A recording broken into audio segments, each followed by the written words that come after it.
ابھی بھابھی آئی بھی نہیں ہے اور آپ نے ابھی سے رنگ دکھانا شروع کر دیے؟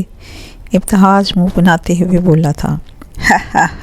بالکل، اتنی پیاری اور چھوٹی سی بھابھی ہے میری، معراج بولا تھا۔ ہاں چھوٹی سی تو ہے، معصوم سی، لیکن بہت غصے والی ہے، ابتہاج مسکراتے ہوئے بولا تھا۔ آنکھوں کے سامنے امسال کا غصے والا چہرہ آیا تھا۔ اچھی بات ہے نا، کوئی تو ہو جس کے غصے سے تم ڈرو، ہمیں تو تم نے اپنے غصے سے ڈرا دھمکا کے رکھا ہوا ہے۔ معراج نے ابتہاج کے غصے پر چوٹ کی تھی۔ اب تک غصے سے ہی تو بات کی ہے اس نے مجھ سے، جب بھی کی ہے۔ پتہ نہیں پیار سے بات کرتی ہوئی کیا لگتی ہوگی، ابتہاج آنکھوں میں شرارت لیے ہوئے بولا تھا۔ فکر نہیں کرو، مجھے یقین ہے سب ٹھیک ہو جائے گا اور اسے تم سے محبت بھی ہو جائے گی۔ بھئی آخر کو میرا چھوٹا بھائی ہے ہی اتنا پیارا خوبرو، معراج بولا تھا۔ یقین تو مجھے بھی ہے بڑے میر، ایک بار وہ میری ہو جائے، دنیا کی ساری خوشیاں اس کے قدموں میں ڈھیر کر دوں گا، ابتہاج عزم سے بولا تھا۔ اے اللہ، اتنا ظلم مجھ معصوم پہ ہی کیوں؟ حیدر کی دکھ بھری دہائی معراج اور ابتہاج کو سنائی دی تھی، اور اب دونوں اس کی طرف متوجہ ہوئے تھے۔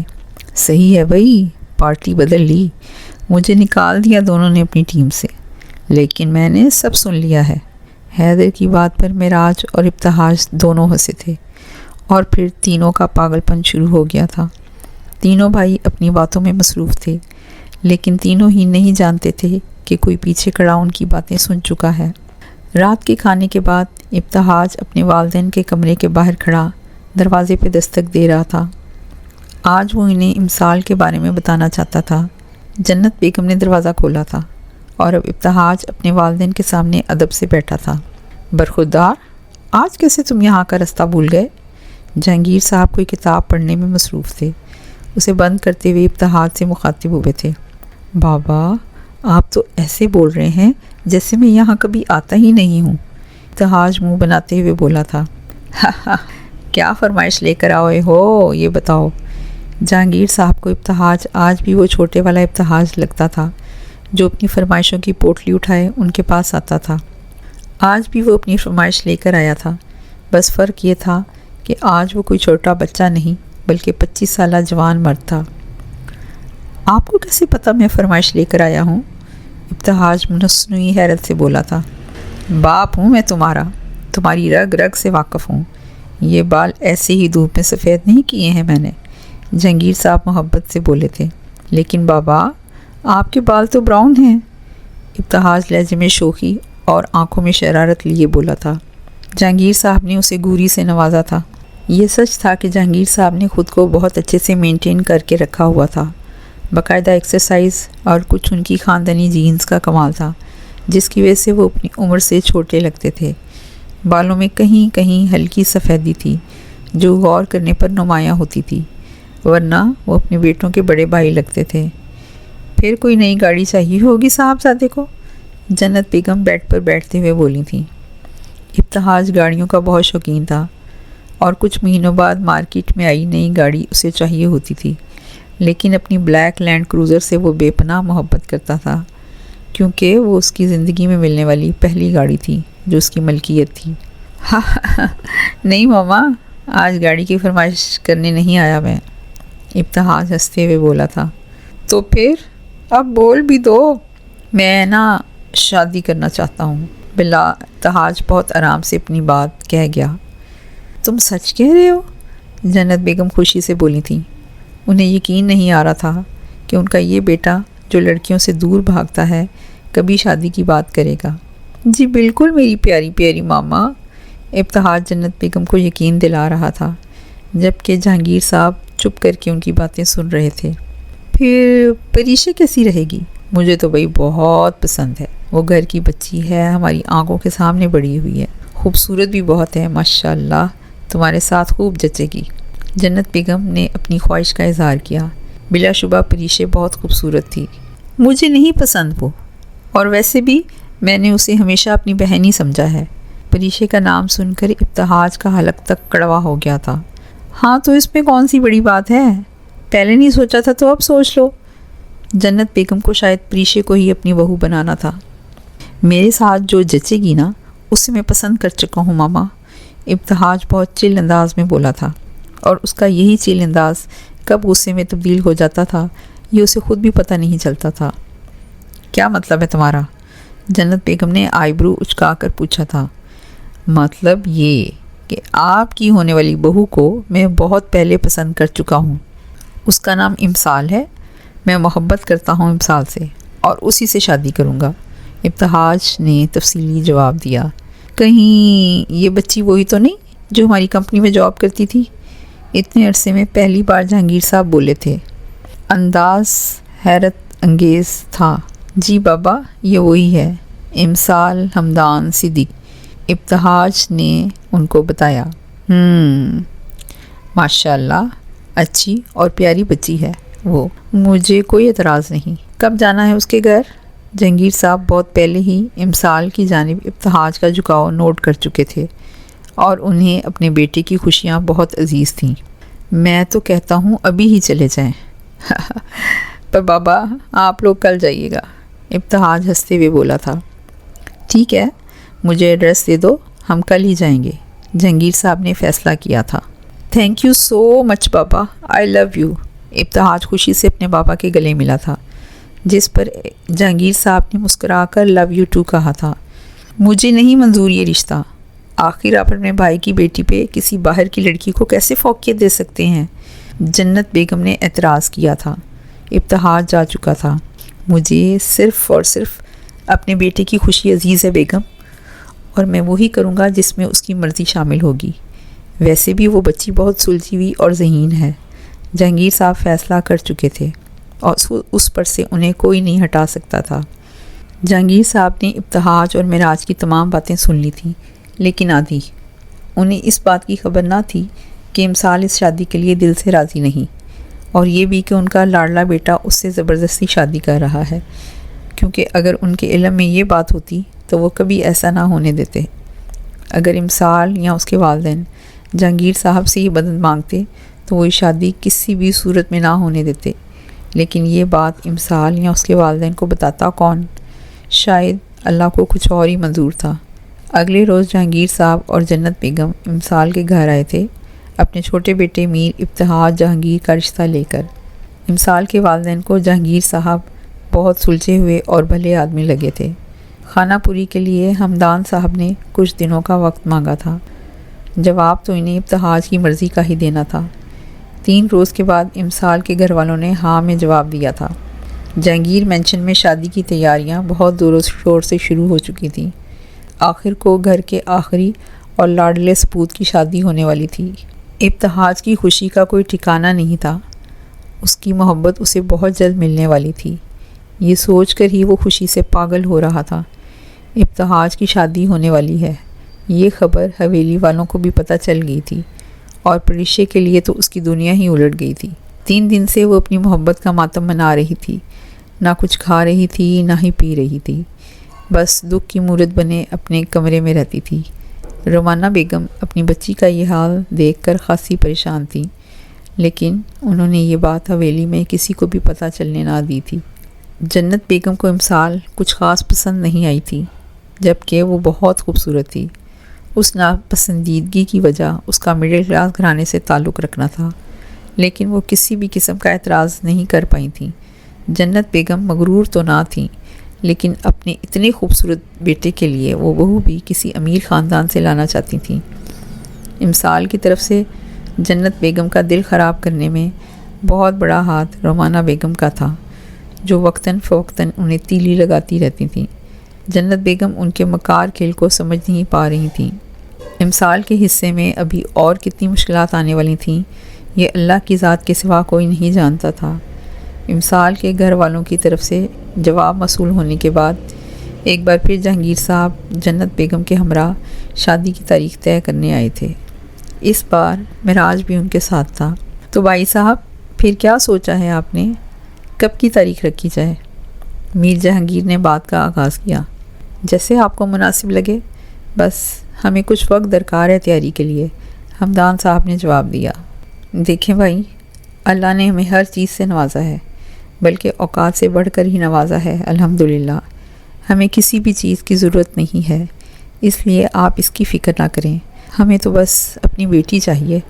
جہانگیر صاحب عادتی سے بولے تھے، ان کے لہجے کی مٹھاس ان کی طبیعت کا خاصہ تھی۔ جی وہ سب تو ٹھیک ہے، لیکن پھر بھی ہمیں اپنی لاڈلی کو خالی ہاتھ تو رخصت نہیں نہ کرنا، اس کی ضرورت کی ہر چیز کے لیے کچھ وقت تو چاہیے ہوگا، اور ساتھ ہی شادی کے انتظامات کے لیے بھی۔ ہمدان صاحب نے اپنا موقف بیان کیا تھا۔ آپ کی بات ٹھیک ہے، پھر ایسا کرتے ہیں اگلے مہینے کی تاریخ طے کر لیتے ہیں، اور شادی کے جو بھی انتظامات ہیں وہ ہم مل بانٹ کر لیں گے۔ جہانگیر صاحب نے حل پیش کیا، جو کہ امسال کے والدین کو بھی مناسب لگا۔ جی بہتر، اگلے مہینے کی تاریخ ٹھیک رہے گی۔ ہمدان صاحب مان گئے تھے، وہ چاہ کبھی مزید دیر نہیں کر سکتے تھے، اور اس کا کچھ فائدہ بھی نہیں تھا۔ ڈرائنگ روم کے باہر کھڑی امسال تمام باتیں سن رہی تھی۔ امسال سے اپنے ماں باپ کی بے بسی برداشت نہیں ہو رہی تھی، اور آنسو تھے جو لڑیوں کی صورت بہہ رہے تھے، لیکن اب اسے مضبوط ہونا تھا، اسے اپنے ماں باپ کی ہمت بننا تھا، اور وہ ان کے لیے کچھ بھی کر سکتی تھی۔ یونیورسٹی سے کچھ دنوں کے لیے انتظامیہ کی جانب سے چھٹیاں دی گئی تھیں، جس کی وجہ سے 6 دوست کافی دنوں سے ایک دوسرے سے نہ ملے تھے۔ آج سب نے ملنے کا پلان بنایا تھا، لیکن امسال اس وقت کسی سے ملنے یا کسی کا سامنا کرنے کے موڈ میں نہیں تھی، اس لیے اس نے بہانہ بنا کر سہولت سے انکار کر دیا تھا۔ اس پورے عرصے میں امسال ارحان کو بالکل ہی فراموش کر گئی تھی۔ اب ایک اور بہت مشکل مرحلہ تھا امسال کے سامنے، اور وہ تھا ارحان کو شادی سے انکار کرنا۔ یہ سب وہ کیسے کرے گی؟ اس بارے میں سوچ کر ہی امسال بہت پریشان تھی۔ پریشانیاں تو جیسے اس سے کسی آسیب کی طرح چمٹ گئی تھیں۔ یہ سوچ ہی امسال کو شرمندگی کی گہری کھائی میں دھکیل دیتی تھی کہ آخر وہ کس منہ سے ارحان کا سامنا کرے گی۔ ٹینشن سے صبح شام رو رو کر امسال کی طبیعت خراب ہو گئی تھی۔ 1 مہینے بعد کی ڈیٹ کیوں رکھ دی آپ لوگوں نے؟ اگلے ہفتے کی ڈیٹ فکس کرنے کا کہا تھا میں نے بابا۔ ابتہاج ناراضگی کا اظہار کرتے ہوئے منہ کے آڑے ٹیڑھے زاویے بناتے ہوئے اپنے بابا سے مخاطب تھا۔ اتنی جلدی کس بات کی ہے تمہیں؟ میر جہانگیر اپنی ایک آئیبرو اچکاتے ہوئے پوچھ رہے تھے۔ نہیں رہ سکتا نا میں زیادہ دن آپ کی بہو کے بغیر، ابتہاج آنکھ مارتے ہوئے شرارت سے بولا تھا۔ میر جہانگیر اپنے بچوں کے ساتھ بالکل دوستوں جیسا رویہ رکھتے تھے، اور ابتہاج تو تھا ہی ان کا لاڈلا۔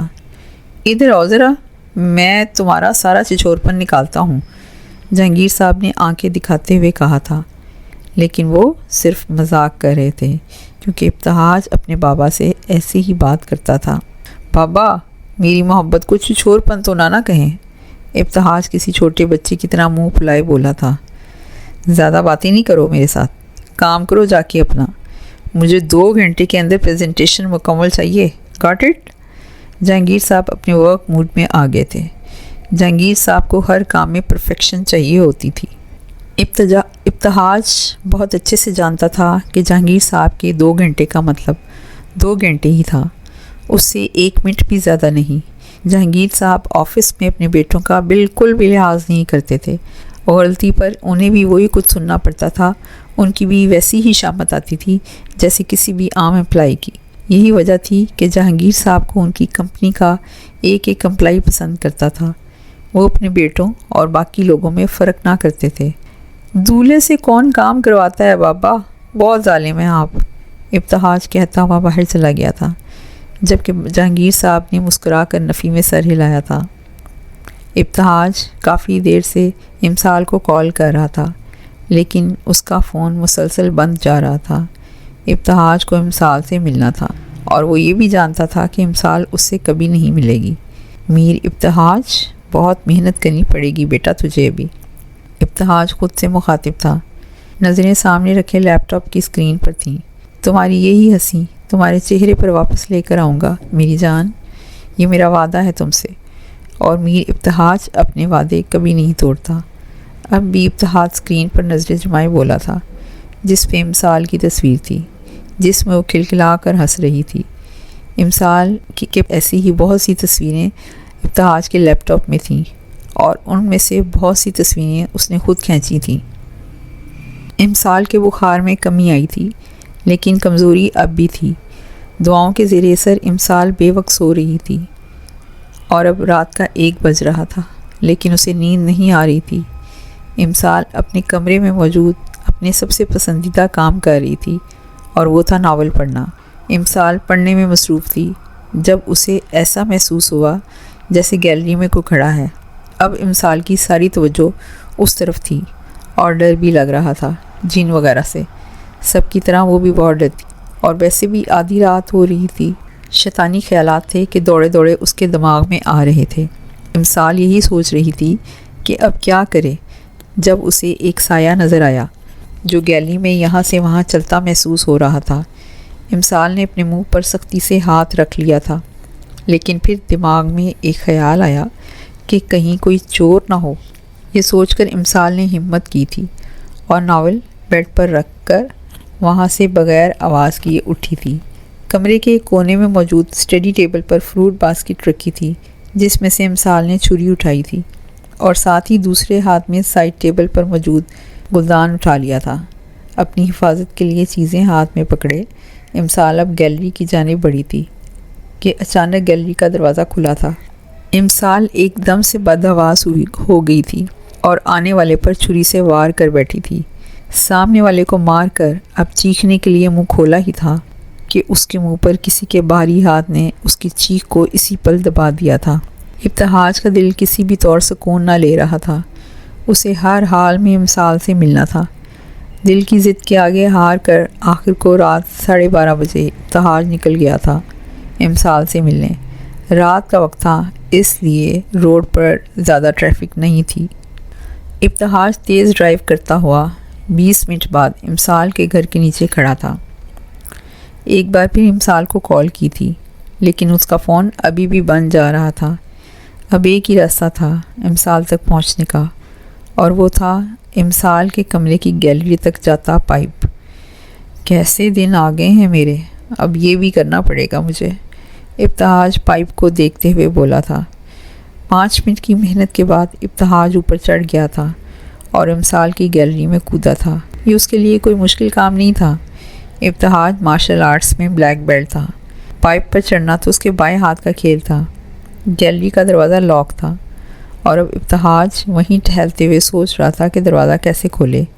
ابتہاج کے والیٹ میں سم انجیکٹر موجود تھا اور اس کی مدد سے ابتہاج لاک کھول رہا تھا۔ تالے کھولنے میں تو ابتہاج ویسے بھی ماہر تھا کیونکہ بچپن میں اس نے حیدر کے ساتھ مل کر بہت سے تالے کھولے تھے۔ یہ کام دونوں کو ہمیشہ سے ایڈونچر سے بھرپور اور تھرلنگ لگتا تھا۔ کچھ ہی دیر میں لاک کھل چکا تھا اور جیسے ہی ابتہاج دروازہ کھول کر کمرے میں داخل ہوا سامنے سے اس پر وار ہوا تھا۔ سب کچھ اتنا اچانک ہوا تھا کہ ابتہاج کو ایک پل کے لیے کچھ سمجھ ہی نہ آیا، لیکن پھر دیکھا تو سامنے امسال ہاتھ میں چھری لیے کھڑی تھی، آنکھیں پھاڑے ابتہاج کو دیکھ رہی تھی۔ چھری کے کنارے سے خون ٹپک رہا تھا اور ابتہاج کے کندھے سے سفید شرٹ لال ہو گئی تھی۔ خون دیکھ کر امسال کا منہ کھلا تھا۔ امسال کیا کرنے والی ہے یہ سمجھ آتے ہی فوراً ابتہاج نے اس کے منہ پر اپنا بھاری مردانہ ہاتھ رکھ دیا تھا۔ ابتہاج کا ہاتھ اب بھی امسال کے منہ پر سختی سے رکھا ہوا تھا جبکہ امسال خود دیوار کے ساتھ لگی ہوئی تھی۔ ایک ہاتھ میں چھری تھی اور دوسرے ہاتھ میں گلدان۔ آنکھیں ابتہاج کے کندھے سے نکلتے ہوئے خون پر تھیں۔ جب ابتہاج کو تسلی ہوئی تو اس نے اپنا ہاتھ ہٹایا تھا اور وہ خود بھی کبھی امسال کے ہاتھ میں چھری اور ساتھ ہی اپنے کندھے سے نکلتا ہوا خون دیکھ رہا تھا۔ آپ یہاں کیا کر رہے ہیں؟ امسال گلدان کو اس کی جگہ پر رکھتے ہوئے بولی۔ ملنے آیا ہوں تم سے۔ فون کیوں بند ہے تمہارا؟ ابتہاج اپنے بہتے خون کی پرواہ کیے بغیر بولا تھا، ساتھ ہی امسال کے بیڈ پر بیٹھ گیا تھا۔ دفع ہو جائیں آپ یہاں سے، مجھے شکل نہیں دیکھنی آپ کی، امسال نفرت سے بولی تھی۔ یار کتنی بے حس ہو تم، پہلے تھپڑ مارا، میرا گال لال کر دیا اور اب مجھ پر دوبارہ حملہ کیا اور اتنی نفرت سے بول رہی ہو، چلا جاؤں یہاں سے۔ ابتہاج اب کھڑا ہو کر امسال کی طرف بڑھا تھا جو دیوار سے کسی چھپکلی کی طرح چپکی ہوئی تھی اور آخری بات امسال کے انداز میں ہی کہی تھی، دور جائیں، بالکل دور۔ امسال نے ابتہاج کو اپنی طرف بڑھتے ہوئے دیکھا تھا تو ایک دم بدحواس ہو کر بولی تھی، ارے میری بلی، اپنے شیر کو زخمی کر کر بول رہی ہو دور رہوں؟ ابتہاج نے ایک آئیبرو اٹھاتے ہوئے کہا تھا اور امسال کے قریب آ کے اپنا ایک ہاتھ دیوار پہ رکھا تھا۔ بلی کس کو بولا؟ امسال نے اچانک ہی کمر پر ہاتھ رکھ کے لڑاکا عورتوں کی طرح کہا تھا، تم میری بلی ہی تو ہو یار، میرے سامنے شیرنی بنتی ہو، لیکن پھر میری ایک اونچی آواز پہ ہی شیرنی سے بھیگی بلی بن جاتی ہو۔ خود ہوں گے باگڑ بلے، امسال نے نرٹھے پن سے کہا، اور ابتہاج نے کہا لگایا تھا، باگڑ بلا نہیں میری جان، شیر ہوں تمہارا، اور جانتی ہو نا کہ زخمی شیر کتنا خطرناک ہوتا ہے۔ ابتہاج نے اچانک ہی اپنا لہجہ تبدیل کیا تھا، اور اب لہجے میں صرف اور صرف غصہ تھا۔ ابتہاج کی اس انداز سے امسال خوفزدہ ہوئی تھی۔ آپ کا خون بہہ رہا ہے۔ امسال سے بولا بھی نہیں جا رہا تھا، اتنا خون دیکھ کر، اور دوسری وجہ ابتہاج کا غصہ۔ یہی تو تمہیں سمجھا رہا ہوں کہ میرا خون بہہ رہا ہے، اور تم کہہ رہی ہو کہ میں جاؤں یہاں سے، ابتہاج نے منہ بناتے ہوئے کہا۔ اب انداز بالکل نارمل تھا۔ گرگٹ کی طرح رنگ بدلتا ہے یہ انسان، امسال نے دل میں خود سے کہا تھا، کیونکہ ابتہاج کا موڈ بالکل ویسے ہی بدل رہا تھا جیسے گرگٹ اپنا رنگ۔ ہاں تو ہسپتال جائیں نا، میں کوئی ڈاکٹر ہوں جو آپ کا علاج کروں گی۔ امسال نے ابتہاج کو پیچھے کر کے کچھ فاصلہ قائم کیا تھا، ورنہ تو امسال کو سانس لینے میں بھی مشکل پیش آ رہی تھی۔ تم واقعی بہت بے حس ہو یار، مجھے پتہ ہے تمہیں فرسٹ ایڈ دینا آتی ہے، اور سچ بتاؤں تو میرا علاج صرف تمہارے پاس ہی تو ہے۔ چلو شاباش، اب مرہم لگاؤ اس زخم پر جو تمہاری دین ہے۔ ابتہاج دوبارہ بیڈ پر بیٹھ گیا تھا۔ چیپ باتیں کرنے میں تو ماہر ہیں آپ۔ ہاں، آپ کو کیسے پتہ یہ بات؟ پہلی بات امسال خود میں بڑبڑائی تھی، جبکہ دوسری بات حیرت سے پوچھی تھی۔ تمہارے بارے میں تو مجھے وہ سب بھی پتہ ہے جو شاید تم خود بھی نہیں جانتی۔ تمہارے بچپن سے لے کر موجودہ وقت تک کی ساری خبریں ہیں میرے پاس، ابتہاج نے جواب دیا تھا، جبکہ امسال ہونکوں کی طرح ابتہاج کی طرف دیکھ رہی تھی۔ بخار کے بعد دماغ کام نہیں کر رہا تھا شاید۔ اب وہاں کیا مجسمے کی طرح کھڑی ہو، یہاں آ کر بینڈیج کرو میری، ورنہ اگر زیادہ خون بہہ گیا تو تم ہی سے لوں گا پھر۔ ابتہاج بہت مزے سے بولا، شرٹ اتاریں، میں فرسٹ ایڈ باکس لے کر آتی ہوں، کہہ کر امسال کمرے سے باہر چلی گئی تھی، کیونکہ ابتہاج اتنی آسانی سے ٹلنے والا تھا ہی نہیں۔ ابتہاج نے اپنی شرٹ کے بٹن کھولے تھے، لیکن شرٹ اتارنے میں کافی تکلیف ہو رہی تھی، اس لیے ویسے ہی بیٹھا رہا۔ میں آپ سے کچھ کہہ کے گئی تھی شاید۔ امسال کی ایک آئی برو اٹھ چکی تھی، اسے غصہ جو آ رہا تھا، ساتھ ہی باکس بیڈ پر رکھ کر اس میں سے سامان نکال رہی تھی۔ میری مدد کرو اتارنے میں پلیز، تکلیف ہو رہی ہے ہاتھ موڑنے سے، ابتہاج نے گزارش کی تھی، لیکن چہرے پر تکلیف کے آثار نہ تھے۔ وہ ماہر تھا اپنی تکلیف چھپانے میں۔ امسال سوچ رہی تھی کہ اس پر یہ وقت بھی آنا تھا۔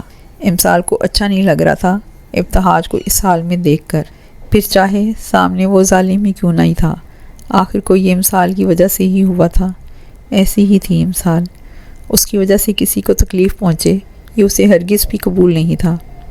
اپنے آس پاس کے لوگوں میں خوشیاں بانٹ کر وہ خود بھی خوش رہتی تھی۔ امسال خاموشی سے بیڈ پر چڑھی تھی اور پیچھے سے ابتہاج کو شرٹ اتارنے میں مدد کر رہی تھی۔ ابتہاج اب صرف بلیک بنیان اور بلیک ہی جینز میں مزے سے بیٹھا تھا، جبکہ امسال اس کے زخم کا معائنہ کسی ماہر ڈاکٹر کی طرح کر رہی تھی۔ ابتہاج کی کسرتی سرخ و سفید بازو نہ جانے کیوں امسال کا دل دھڑکا رہے تھے۔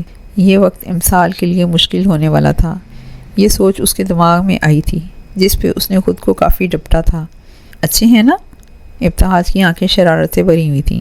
کیا؟ امسال جو اب بھی ابتہاج کا بازو دیکھ رہی تھی، ابتہاج کے اس سوال پر سوالیہ نظروں سے پوچھا تھا۔ مائی مسلز ڈمبو، ابتہاج نے آنکھیں چڑھاتے ہوئے اپنے کسرتی بازو کی نمائش کی تھی۔ آپ اتنی فضول باتیں کیسے کر لیتے ہیں؟ امسال کو آگ لگ گئی تھی ابتہاج کی اس بات سے۔ فضول تو نہیں ہے، لڑکیاں مرتی ہیں، ابتہاج نے فخریہ انداز میں کہا تھا۔ دماغی مریضہ ہوں گی اس لیے مرتی ہوں گی، آج کے بعد مجھ سے ایسی فالتو باتیں نہ کریے گا۔ امسال روئی پر اینٹی سیپٹک ڈالتے ہوئے سختی سے بولی تھی، اور ابتہاج کا منہ بن گیا تھا، کیونکہ امسال نے بے عزتی جو کر دی تھی۔ کٹ تو گہرا لگا ہے، فروٹ نائف سے گہرا کٹ کیسے لگ سکتا ہے؟ امسال روئی سے خون صاف کرتے ہوئے خود سے کہہ رہی تھی۔ تمہیں مار کر بتاؤں، جب پوری طاقت سے وار کیا جائے تو گہرا کٹ کیسے لگتا ہے؟ ابتہاج نے ہاتھ میں چھری لیتے ہوئے طنز کیا تھا۔ دیکھیں، جو کچھ بھی ہوا وہ انجانے میں ہوا، میں نے جان بوجھ کر نہیں کیا، میں سوری کر لیتی ہوں لیکن مجھے نہ ماریے گا۔ ابتہاج کی بات سن کر اور اس کے ہاتھ میں چھری دیکھ کر امسال بیڈ سے اتر کے گیلری کے دروازے تک بھاگ گئی تھی۔ تمہارا دل نا واقعی چڑیا جیسا ہے، ادھر آؤ اور مرہم پٹی کرو، تمہیں نقصان پہنچانے کا تو میں سوچ بھی نہیں سکتا، ابتہاج ہنستے ہوئے بولا تھا، اور امسال کو اس نے ہنسنے پہ غصہ آ رہا تھا۔ امسال واپس آ کر چپ چاپ پٹی کر رہی تھی۔ خون ایک بار پھر بہنے لگا تھا، جس کو امسال نے اینٹی سیپٹک کی مدد سے روکا تھا اور اب پٹی کرنے میں مصروف تھی۔ امسال کے لمبے بال اس وقت جوڑے میں قید تھے، لیکن کچھ شرارتی لٹیں اس کے چہرے کا احاطہ کیے ہوئے تھیں۔ ابتہاج کو اپنا دل ان لٹوں میں الجھتا ہوا محسوس ہو رہا تھا۔ وہ امسال کو دیکھنے میں مصروف تھا۔ اسے ان آوارہ لٹوں سے رقابت محسوس ہو رہی تھی، کیونکہ وہ امسال کی گال چھو رہی تھیں۔ ہو گیا فائنلی، امسال چیزیں واپس باکس میں رکھتے ہوئے بولی تھی۔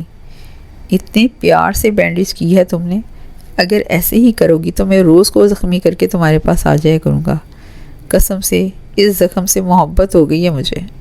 ابتہاج کا لہجہ محبت سے چور تھا۔ عجیب چچھورے انسان ہے یہ، دماغ کے اسکرو نہ بالکل ہی ڈھیلے ہیں شاید۔ امسال خود میں بڑبڑاتے ہوئے روم سے باہر نکل گئی تھی۔ اسے کہاں پتہ تھا کہ ابتہاج کے اسکرو اس کو دیکھتے ہی ڈھیلے ہو جاتے تھے۔ امسال کے ذہن میں اس وقت ڈھیروں سوال تھے۔ کچھ دیر پہلے اسے کیا ہوا تھا؟ کیوں آج اسے ابتہاج پہ غصہ نہیں آیا تھا؟ کیوں آج وہ بہت دنوں کے بعد نارمل تھی؟ کیونکہ وہ آج ابتہاج کے سامنے پرانی امسال تھی۔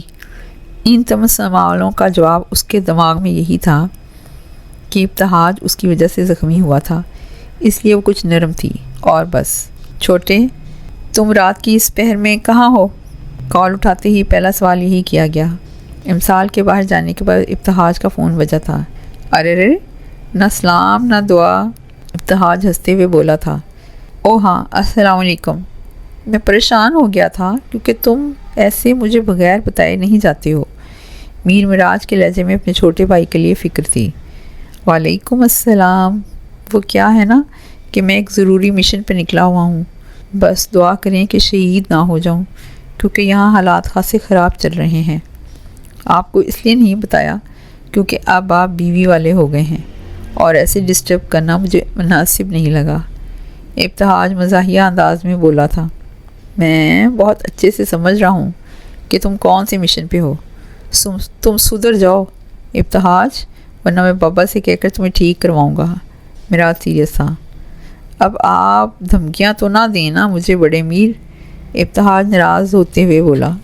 فوراً گھر آؤ، ٹائم دیکھو کیا ہو رہا ہے۔ مراج نے آرڈر دیا تھا۔ جی ابو جان، آتا ہوں تھوڑی دیر میں، ابتہاج نے کہہ کر کال کاٹ دی تھی۔ امسال جب واپس کمرے میں آئی تو ابتہاج ویسے ہی شاہانہ انداز میں بیڈ پہ براجمان تھا جیسے وہ چھوڑ کر گئی تھی۔ ابتہاج کو ایسے بیٹھے دیکھ کر امسال کا خون کھول گیا تھا۔ دل تو چاہ رہا تھا کہ گلدان سے ابتہاج کا سر پھاڑ دے۔ آپ پلیز اپنی شرٹ پہنیں اور جائیں یہاں سے، اس سے زیادہ میں آپ کو برداشت نہیں کر سکتی اپنی آنکھوں کے سامنے۔ امسال نظریں جھکائے بولی تھی، لیکن لہجہ سخت تھا۔ اب تو ساری زندگی یہی شکل دیکھنی پڑے گی تمہیں، حکم کرو تو پلاسٹک سرجری کروا لوں۔ ابتہاج نے آنکھ مارتے ہوئے کہا تھا، ساتھ ہی شرٹ اٹھائی جسے پہننے میں اسے تکلیف ہوئی تھی۔ اس کی ضرورت نہیں ہے، بس دور چلے جائیں آپ میری نظروں سے۔ امسال نے اپنا منہ پھیر لیا تھا۔ آج کے بعد مجھ سے کبھی بھی منہ نہ موڑنا، نہ ہی کبھی خود سے دور کرنا، ورنہ مجھ سے برا کوئی نہیں ہوگا۔ امسال کے منہ موڑنے پر ابتہاج کو پتنگے لگ گئے تھے۔ وہ غصے سے اٹھا اور امسال کو بازو سے پکڑ کر دیوار سے لگا دیا تھا۔ او مجھے درد ہو رہا ہے، چھوڑے میرا بازو۔ امسال نے آنکھوں میں پانی لیے ابتہاج کو کہا تھا، کیونکہ ابتہاج کی گرفت امسال کے بازو پہ اس قدر سخت تھی کہ اسے ابتہاج کی انگلیاں اندر دستی میں محسوس ہو رہی تھیں۔ جان لے لوں گا میں تمہاری اگر آج کے بعد ایسا کیا تو۔ ابتہاج کو اچانک ہی اتنا غصہ آ گیا تھا اور امسال اس کے اتاب کا شکار ہو رہی تھی۔ اپنی بات کہہ کر ابتہاج نے امسال کو جھٹکے سے چھوڑا تھا۔ ہاں تو مار دینا، اچھا ہے، جان چھوٹے گی میری آپ سے۔ امسال غصے سے تقریباً چیخی تھی۔ امسال بیچاری تو ابتہاج کے ایسے غصے ہونے پر کانپ کے رہ گئی تھی۔ امسال کو عادت نہ تھی اتنے سخت رویوں کی، اس سے تو ہمیشہ سے بہت نرمی سے بات کی جاتی تھی۔ امسال نے ایک بات تو سوچ لی تھی کہ اب وہ ابتہاج کے غصے کا سبب نہیں بنے گی، کیونکہ اس سرپرست شخص کا کوئی بھروسہ نہ تھا، غصے میں کہیں سچ مچ ہی اسے مار ہی نہ دے۔ سوری جان، ڈرا دیا تھا نا میں نے تمہیں۔ ابتہاج نے محسوس کیا کہ امسال اس سے ڈر گئی ہے، اس لیے اپنے دماغ کو ٹھنڈا کیا اور پھر سے امسال کی طرف بڑھا تھا، لیکن امسال ڈر کر پیچھے ہوئی تھی۔ مگر ہائے ری قسمت، وہ ایک بار پھر دیوار سے جا لگی تھی۔ پلیز یہاں سے جائیں، ڈر کے مارے امسال کی آواز نہ نکل رہی تھی۔ اسے ابتہاج اس وقت کسی سائیکو سے کم نہیں لگ رہا تھا۔ کیوں دلاتی ہو مجھے اتنا غصہ؟ ہاں، کتنی بار وارن کر چکا ہوں تمہیں کہ مجھے غصہ نہ دلایا کرو، تم سے برداشت نہیں ہوگا۔ بتا چکا ہوں نا۔ ابتہاج نے اپنے دونوں ہاتھ دیوار پر رکھے تھے اور امسال ان کے درمیان قید ہو چکی تھی۔ جی امسال بولتے ہوئے اٹکی تھی۔ اسے خود سمجھ نہیں آ رہا تھا کہ وہ ابتہاج سے اتنا کیوں ڈر رہی ہے۔ تمہیں پتہ ہے، میرے سارے گھر والے میرے غصے سے ڈرتے ہیں۔ ان سب کی کوشش ہوتی ہے کہ مجھے غصہ نہ آئے۔ جانتی ہو کیوں؟ کیونکہ غصے میں مجھے سمجھ نہیں آتا کہ میں کیا کر رہا ہوں، میں اپنے حواسوں میں نہیں ہوتا اس وقت۔ ابتہاج کو امسال کی ڈری ہوئی شکل دیکھ کر بہت ہنسی آ رہی تھی، لیکن وہ پھر بھی اسے مزید ڈرا رہا تھا۔ ابتہاج چاہتا تھا کہ امسال کے اندر اس کا ڈر ہو۔ اب تو امسال کو سمجھ ہی نہیں آ رہا تھا کہ وہ کیا جواب دے، اس لیے خاموشی سے خود میں ہی سمٹ کے کھڑی تھی۔ ابتہاج کو امسال پر ترس آ رہا تھا، اس لیے مزید تنگ کرنے کا پلان ترک کر چکا تھا۔ میں نے ایسا بھی کچھ نہیں کیا جو تم اتنا ڈر گئی ہو۔ مجھ سے چھری مارنے پر میں نے کچھ نہیں کہا، ورنہ اگر تمہاری جگہ کوئی اور آتا تو بہت اچھے انداز میں شکار کرتا میں اس کا۔ ابتہاج باز نہ آیا تھا، جبکہ اس کی بات سن کر امسال آنکھوں میں حیرانی لیے اسے دیکھ رہی تھی۔ مجھے یہ ڈری ڈری سہمی ہوئی امسال نہیں، بلکہ اپنی پراعتماد امسال زیادہ پسند ہے۔ چلو اب نارمل ہو جاؤ، کھا نہیں جاؤں گا میں تمہیں، ابتہاج ہنستے ہوئے بولا تھا اور اپنی پینٹ کی جیب میں سے ایک مخلی خوبصورت سی ڈبیاں نکالی تھیں۔ ابتہاج کے نارمل ہوتے ہی امسال نے بھی خود کو سنبھال لیا تھا اور دوبارہ سے اپنے غصے والے موڈ میں آ گئی تھی، ساتھ ہی وہاں سے نکلنے لگی، لیکن اس کا بایاں ہاتھ ابتہاج کے شکنجے میں آ گیا تھا۔ جس کام کے لیے آیا تھا وہ تو کرنے دو، کہہ کر ابتہاج نے اپنی ایک گھٹنے کے بل امسال کے سامنے زمین پر بیٹھا تھا اور بہت ہی خوبصورتی سے تراشی ہوئی ہیرے کی انگوٹھی امسال کی تیسری انگلی میں پہنائی تھی۔ امسال کے لیے یہ سب کچھ بہت اچانک ہوا تھا، وہ کسی قسم کا رد عمل ظاہر نہیں کر پا رہی تھی اور اس کا فائدہ اٹھا کر ابتہاج نے انگوٹھی پہنا دی تھی۔ امسال حیران و پریشان سی کبھی ابتہاج کو دیکھ رہی تھی تو کبھی اپنی انگلی میں موجود خوبصورت انگوٹھی کو۔ ایسے کیا گھور رہی ہو؟ انگوٹھی پسند نہیں آئی کیا؟ ویسے میرا پلان تو یہ تھا کہ تمہیں لے کر جاتا اور بہت ہی رومانٹک انداز میں رنگ پہناتا، لیکن پھر مجھے یاد آیا کہ تم تو مجھے کسی خاطر میں ہی نہیں لاتی، اس لیے مجبوراً ایسی ہی پہنانی پڑی۔ ابتہاج نے اپنی دکھی داستان سنائی۔ جب امسال کے حواس بحال ہوئے تو وہ اپنی انگلی سے انگوٹھی اتارنے لگی، لیکن انگوٹھی بھی ابتہاج کی طرح ڈھیٹ تھی جو اتر ہی نہیں رہی تھی۔ نہ یہ تمہاری انگلی سے اتری ہوئی نہ دیکھوں میں، مجھے پتا تھا کہ تم اس قسم کی حرکتیں ضرور کرو گی، اسی لیے چھوٹے سائز کی رنگ بنوائی تھی تاکہ تم چاہ کے بھی اسے اتار نہ سکو۔ پہنانے کی بھی ٹرک تھی ایک، پھر کبھی بتاؤں گا۔ ابتہاج بہت اطمینان سے بول رہا تھا اور ساتھ ہی اپنی انگلی انگوٹھی پر پھیر رہا تھا۔ ہو گیا آپ کا؟ اب پلیز جائیں آپ یہاں سے، اگر کسی کو پتہ چلا تو میں کیا جواب دوں گی، کیا منہ دکھاؤں گی؟ امسال بے بسی سے بول رہی تھی۔ اب نہ لہجے میں غصہ تھا نہ ہی نفرت، بس بے بسی تھی جو اس کی تھکن کا پتہ دے رہی تھی۔ وہ تھک گئی تھی ابتہاج سے بحث کر کر کے۔ اچھا جا رہا ہوں، ایسے بے بسی سے مخاطب نہ ہوا کرو مجھ سے، مجھے نئے سرے سے تکلیف ہوتی ہے۔ اور ہاں، کال اٹھا لیا کرو میری، ورنہ یہیں آ جایا کروں گا تمہیں دیکھنے، ابتہاج نے دھمکی دینے والے انداز میں کہا تھا۔ دل تو چاہ رہا تھا کہ کوئی شوق سی گستاخی کرے، لیکن ابھی اس کا نہ تو حق تھا اور نہ ہی وقت، اس لیے جیسے آیا تھا ویسے ہی واپس چلا گیا۔ صبح سویرے کا وقت تھا، فجر کی اذان ہوئے کچھ وقت گزر چکا تھا اور اب ہلکی روشنی آسمان پر پھوٹنا شروع ہوئی تھی۔ ہر سو تازگی بھری ٹھنڈی ہوا چل رہی تھی۔ ایسے میں وہ بلیک بنیان پر بلیک کی جیکٹ اور ٹراؤزر میں ملبوس تھا، پیروں میں بلیک جاگرز پہن رکھے تھے۔ جیکٹ کی آستینوں کو کونیوں تک موڑا ہوا تھا، اس میں سے نظر آتے اس کے سرخ و سفید مضبوط ہاتھوں میں کالا بینڈ پہن رکھا تھا، کانوں میں ایئر پوڈز لگے۔ آس پاس سے بے نیاز وہ تیزی سے دوڑ رہا تھا، دوڑنے کے باعث اس کے گھنے گولڈن براؤن بال ماتھے پر گر رہے تھے۔ جنہیں وہ ایک ہاتھ سے بار بار اوپر کر رہا تھا۔ خوبصورتی سے تراشے ہوئے مغرور نقوش والا یہ شہزادہ کسی بھی لڑکی کا آئیڈیل ہو سکتا تھا۔ کچھ وقت گزرنے کے بعد ابتہاج جاگنگ سے فارغ ہوا تھا اور اب اس کا رخ گھر کی جانب تھا۔ بائیں ہاتھ سے اپنے بالوں کو ٹاول سے صاف کرتے ہوئے، دائیں ہاتھ سے پانی کی بوتل منہ سے لگائے وہ اپنے رستے پر چل رہا تھا۔ بلیک ٹریک سوٹ ابتہاج پر خوب جچتا تھا۔ ابتہاج کی چھٹی حس بہت تیز تھی اور وہ کافی دیر سے محسوس کر رہا تھا کہ جیسے کوئی اس کا پیچھا کر رہا ہے۔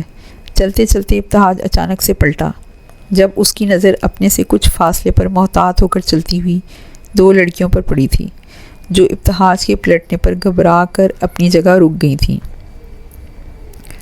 ابتہاج کو وہ دونوں ہی مشکوک لگی تھیں اور وہ انہیں جانچتی نظروں سے دیکھ رہا تھا۔ Hi, can I get your number? دونوں میں سے ایک لڑکی نے ہمت کر کے پوچھا تھا۔ ابتہاج دونوں کو ناگواری سے دیکھتا ہوا پلٹ گیا تھا اور واپس اپنے رستے پر چل پڑا تھا، کیونکہ یہ سب اکثر اوقات ہوتا رہتا تھا اور وہ اب اس سب کا عادی ہو گیا تھا۔ ابتہاج نے گھر میں داخل ہوتے ہی اپنی جیکٹ اتاری تھی۔ اس کے ذہن سے اس وقت یہ بات بالکل نکل چکی تھی کہ اس کے کندھے پر پٹی کی ہوئی ہے۔ جیسے ہی ابتہاج راہداری سے چلتے ہوئے لاؤنج میں آیا تو وہاں صوفے پر جہانگیر صاحب، جنت بیگم اور معراج بیٹھے ہوئے تھے۔ یا اللہ خیر، یہ کیا ہو گیا میرے بچے کو؟ جنت بیگم کی نظر جیسے ہی ابتہاج کے کندھے پر بندی پٹی پر گئی تو وہ فکر مندی سے کہتے ہوئے ابتہاج کی جانب آئیں۔ کیا ہو گیا ماما؟ ابتہاج کو کچھ سمجھ نہ آیا تھا، جبکہ میر جہانگیر اور معراج بھی اس کی طرف آ گئے تھے۔ یہ تمہارے کندھے پہ کیا ہوا ہے چھوٹے میر؟ کس نے نقصان پہنچایا تمہیں؟ میر جہانگیر کے پوچھنے پر ابتہاج نے اپنی غلطی پر خود کو کوسا تھا کہ کیوں اس نے جیکٹ اتاری۔ ابتہاج اپنے گھر والوں کو پریشان نہیں کرنا چاہتا تھا۔ آپ کی بہو نے، بے اختیاری ابتہاج کے منہ سے نکلا تھا، لیکن آواز دھیمی تھی، جس کی وجہ سے کسی کو کچھ سمجھ میں نہ آیا۔ کیا کہا تم نے؟ میں کہہ رہا ہوں کہ پریشان نہ ہوں، ایسے ہی بس چوٹ لگ گئی تھی رات کو، کسی نے کچھ نہیں کیا مجھے۔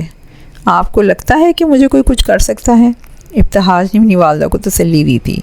معراج ابتہاج کی پہلے کہی گئی بات سن چکا تھا اور اب مسکرا رہا تھا۔ امسال کی شادی کی تیاریاں چل رہی تھیں، جس میں اس کی کوئی بھی دلچسپی نہ تھی۔ وہ بہت بے دلی سے اپنی ماما کے ساتھ بازار جاتی تھی اور وہاں بھی بس خاموش ہی رہتی تھی۔ زباریہ بیگم کو اپنی ہر وقت چہکتی ہوئی بیٹی کی خاموشی تکلیف دیتی تھی۔ ان کو اس بات کا بہت ملال تھا کہ وہ اپنی بیٹی کے لیے کچھ بھی نہیں کر پا رہی ہیں۔ امسال جس چیز کے لیے سب سے زیادہ پریشان تھی وہ تھا ارحان۔ اس کو سب کچھ بتانا، اس میں ہمت ہی نہ تھی کہ وہ ارحان کا سامنا کرتی، اسی لیے وہ اس سے کوئی رابطہ بھی نہیں کر رہی تھی۔ کیسی ہو المیر؟ فون بجنے پر جب المیر نے فون اٹھایا تو ارحان کی کال آ رہی تھی۔ ایسا کم ہی ہوتا تھا کہ ارحان کی کال اس کو موصول ہو۔ میں ٹھیک ہوں، تم بتاؤ سب خیر ہے؟ میں ٹھیک نہیں ہوں، مجھے پوچھنا تھا کہ تمہاری امسال سے کوئی بات ہوئی ہے؟ وہ میری کال ہی نہیں اٹھا رہی، مجھے ٹینشن ہو رہی ہے اس کے لیے۔ میں فی الحال کراچی میں نہیں ہوں، ورنہ خود ہی اس کے گھر چلا جاتا۔ ارحان کا لہجہ اداس اور پریشان کن تھا۔ ہاں، میری پرسوں ہوئی تھی بات اس سے، وہ کہہ رہی تھی کہ اس کی طبیعت ٹھیک نہیں ہے، اس لیے کسی سے بات نہیں کر پا رہی۔ تم فکر نہ کرو، المیر نے ارحان کو تسلی دی تھی۔ اچھا چلو ٹھیک ہے، شکریہ، میں پھر آتا ہوں کراچی واپس۔ ارحان نے اپنی بات کہہ کر کال کاٹ دی تھی، جبکہ المیر بس فون کو دیکھ کر رہ گئی تھی۔ کاش ارحان تم میرے لیے بھی ایسے ہی فکر مند ہوتے۔ سچ، لوگ سچ ہی کہتے ہیں، یک طرفہ محبت بہت تکلیف دیتی ہے۔ المیر اپنے فون میں ارحان کی تصویر دیکھتے ہوئے خود سے مخاطب تھی اور آنسو اس کی آنکھوں سے گرے تھے۔ بہت مشکل ہوتا ہے اپنی محبت کو کسی اور کے لیے فکر مند ہوتے دیکھنا، لیکن المیر یہ سب کتنے سالوں سے برداشت کر رہی تھی۔ وہ روز جیتی تھی اور روز ہی مرتی تھی۔ یک طرفہ محبت بہت جان لیوا ہوتی ہے، اس میں صرف ایک ہی فرد کو تمام قربانیاں دینی پڑتی ہیں۔ المیر بھی تو قربانی دے رہی تھی، اپنی محبت کی قربانی۔ ارحان کسی کام کے سلسلے میں لاہور گیا ہوا تھا، لیکن جیسے ہی اسے المیر کے ذریعے امسال کی خراب طبیعت کا پتہ چلا تھا، تب سے وہ بہت بے چین ہو گیا تھا۔ اس نے اپنا کام جلد سے جلد ختم کیا اور اگلی فلائٹ سے واپس کراچی آ رہا تھا۔ اسے اب بس امسال سے ملنا تھا۔ ہفتے کا دن تھا، صبح کے 9 بج رہے تھے جب امسال کا فون چیخنا شروع ہو گیا۔ امسال نیند کی بہت پکی تھی، لیکن مسلسل فون بجنے سے اس کی نیند ٹوٹی تھی۔ ہیلو، امسال کی نیند میں ڈوبی آواز دوسری جانب سنائی دی تھی۔ اس نے بغیر دیکھے ہی کال اٹھائی تھی۔ ہیلو امسال، ارحان بے چینی سے بولا تھا۔ کون بات کر رہا ہے؟ امسال اب بھی نیند میں ہی تھی۔ امسال، میں ارحان بات کر رہا ہوں۔ ارحان سمجھ گیا تھا کہ امسال نیند میں ہے، اسی لیے ایسے الٹے جواب دے رہی ہے۔ اوہ ارحان، کیسے ہو؟ ارحان کا نام سنتے ہی امسال کا دماغ جاگا تھا اور نیند تو باغ سے اڑ گئی تھی۔ امسال اٹھ کے بیٹھی تھی اور کچھ دیر تو بولنے کے قابل نہ رہی تھی، لیکن پھر ہمت کر کے گویا ہوئی تھی۔ مجھے چھوڑو، اپنا بتاؤ۔ المیر سے پتہ چلا تھا کہ تمہاری طبیعت خراب ہے، کیسی ہو اب؟ تم اپنا خیال کیوں نہیں رکھتی ہو ہاں؟ اور میرا فون کیوں نہیں اٹھا رہی تھی؟ جانتی بھی ہو کہ میں کس قدر پریشان ہو گیا تھا۔ ارحان ایک سانس میں ہی شروع ہو گیا تھا۔ ہاں میں ٹھیک ہوں ارحان، امسال بس اتنا ہی جواب دے پائی تھی۔ ارحان کے لہجے میں اپنے لیے فکر محسوس کر کے اس کی آنکھیں بھیگی تھیں۔